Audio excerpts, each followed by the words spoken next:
Hello friends, we के we coaching classes में आप सभी का स्वागत है। फ्रेंड्स, आज की इस वीडियो में आज हम करंट अफेयर्स जनरल नॉलेज से कुछ क्वेश्चन लेकर आया हूं जो कि 19/9/25 से संबंधित है। और आपको बता दें कि हमारे इस चैनल के माध्यम से आपको डेली पर डेली करंट अफेयर्स जी के सामान्य ज्ञान से संबंधित क्वेश्चन मिलते रहते हैं, जो कि आपके हर एक कॉम्पिटिटिव एग्जाम के लिए बेहद ही इंपॉर्टेंट क्वेश्चन होता है। तो चलिए दोस्तों, बिना टाइम वेस्ट को वीडियो करते हैं स्टार्ट की। सबसे पहला क्वेश्चन क्या दिया हुआ है, ठीक है। तो फ्रेंड्स, यहाँ पे सबसे पहला क्वेश्चन यहाँ पे दिया हुआ है कि संविधान सभा की पहली बैठक कब हुई थी। संविधान सभा की पहली बैठक कब हुई थी? तो इसका राइट आंसर हो जाएगा ऑप्शन नंबर बी। इसका बिल्कुल करेक्ट जवाब हो जाएगा 9 दिसंबर सन 1946 ईस्वी में, ठीक है। संविधान की बैठक हुई थी, तो बी इसका बिल्कुल करेक्ट जवाब हो जाएगा। चलिए गाइस, अगले क्वेश्चन की बात करता हूँ। क्वेश्चन नंबर सेकंड नंबर सवाल कह रहा है, दूसरा नंबर।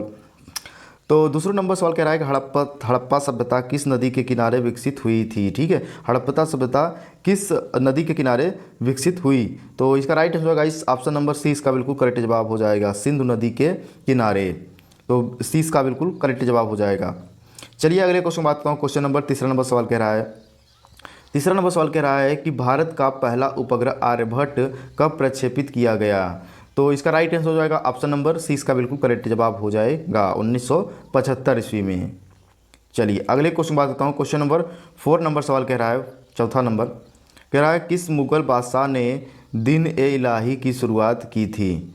तो चौथे का बिल्कुल सही जवाब हो जाएगा इस ऑप्शन नंबर सी। अकबर ने दिन ए इलाही की शुरुआत की थी। तो सी इसका बिल्कुल करेक्ट जवाब हो जाएगा। चलिए अगले क्वेश्चन बात करता हूँ। क्वेश्चन नंबर 5 नंबर सवाल कह रहा है रामचरितमानस किस भाषा में लिखी गई है? रामचरितमानस किस भाषा में लिखी गई? तो भी इसका बिल्कुल करेक्ट जवाब हो जाएगा अवधी भाषा में। चलिए अगले क्वेश्चन को चलता हूँ। क्वेश्चन नंबर 6 नंबर सवाल कह रहा है कि चिपको आंदोलन किससे संबंधित था? चिपको आंदोलन किससे संबंधित था? तो छठवां का बिल्कुल सही जवाब हो जाएगा बी, वृक्ष संरक्षण। चलिए नेक्स्ट क्वेश्चन को चलते हैं। क्वेश्चन नंबर 7 नंबर सवाल कह रहा है कि मांडल कमीशन किसके लिए संगठित किया गया था? किसके लिए गठित किया गया था? तो सतवा का बिल्कुल सही जवाब हो जाएगा ऑप्शन नंबर बी, पिछड़े वर्गों की पहचान। चलिए नेक्स्ट क्वेश्चन क्या होता है। क्वेश्चन नंबर 8 नंबर सवाल की ओर चलते हैं। 8वां नंबर कह रहा है कि प्लासी का युद्ध कब हुआ था? प्लासी का युद्ध कब हुआ था? तो 8 का बिल्कुल सही जवाब हो जाएगा ए, सन 1750।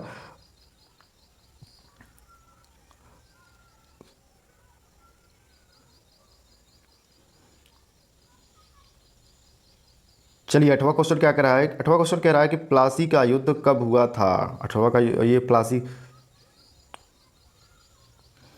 चलिए 8वां क्वेश्चन क्या कह रहा है देख लेते हैं कि 8वां क्वेश्चन क्या है, प्लासी का युद्ध कब हुआ था, ठीक है।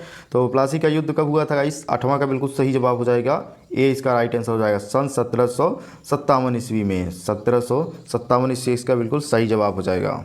चलिए अगला क्वेश्चन की ओर चलते हैं। क्वेश्चन नंबर 9 नंबर सवाल कह रहा है, 9 नंबर सवाल गाइस कह रहा है कि जीवाणु सिद्धांत किससे दिया गया था? किसने दिया था? तो इसका राइट आंसर आएगा ऑप्शन नंबर बी। इसका बिल्कुल करेक्ट जवाब हो जाएगा लुई पास्चर ने। चलिए अगले क्वेश्चन की ओर चलता हूँ। क्वेश्चन नंबर 10 नंबर सवाल कर रहा है सुभाष चंद्र बोस ने आज़ाद हिंद फौज कब बनाई थी? आज़ाद हिंद फौज कब बनाई थी? तो 10वें का बिल्कुल सही जवाब हो जाएगा बी, बिल्कुल करेक्ट जवाब हो जाएगा सन 1942 ईस्वी में। चलिए नेक्स्ट क्वेश्चन की ओर चलता हूँ। क्वेश्चन नंबर 11 नंबर सवाल कह रहा है, 11 नंबर कह रहा है वेदों की संख्या कितनी है? वेदों की संख्या कितनी है? तो वेद की जब भी बात आई तो वेद हमेशा कितनी होती है गाइस? यहाँ पे 4 ऑप्शन लगाओगे, ठीक है ना। कौन कौन सी होती है? ऋग्वेद, यजुर्वेद, सामवेद और अथर्ववेद। तो 4 वेद होते हैं। वेद कितने होते हैं गाइस? 4 होते हैं, याद रखना, ठीक है ना। वेरी इंपॉर्टेंट क्वेश्चन है। चलिए नेक्स्ट क्वेश्चन की ओर चलता हूँ। क्वेश्चन नंबर अगला क्या कह रहा है कि 12 नंबर सवाल।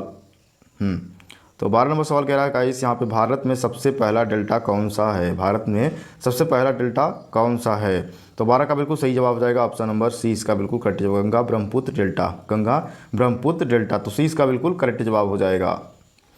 चलिए अगले क्वेश्चन की बात करूँ। क्वेश्चन नंबर 13 नंबर यानी कि 13 नंबर सवाल कह रहा है संयुक्त राष्ट्र संघ यूएनओ की स्थापना कब हुई थी? संयुक्त राष्ट्र संघ यूएनओ की स्थापना कब हुई थी? तो 13 का बिल्कुल सही जवाब हो जाएगा ऑप्शन नंबर सी, सन 1945 ईस्वी में। तो सी इसका बिल्कुल करेक्ट जवाब हो जाएगा 1945।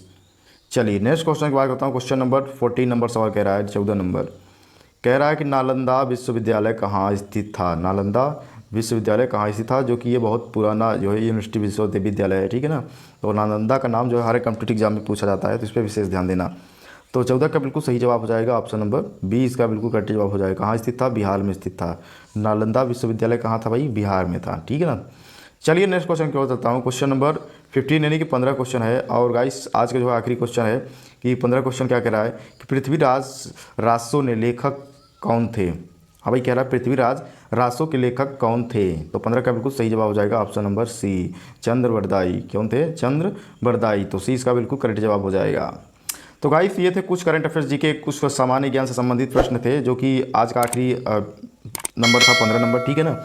तो अगर वीडियो थोड़ी सी इन्फॉर्मेटिव लगी तो लाइक जरूर करना, चैनल पहली बार सब्सक्राइब कर लेना, और ऐसे ही वीडियो डेली बाय डेली पाने के लिए उस बेल आइकन की भी ऑल प्रेस कर लें, ताकि हमारी नई वीडियो को अपडेट आपको समय समय पे मिलती रहे। जय हिंद, जय Bharat. Thank you for watching video.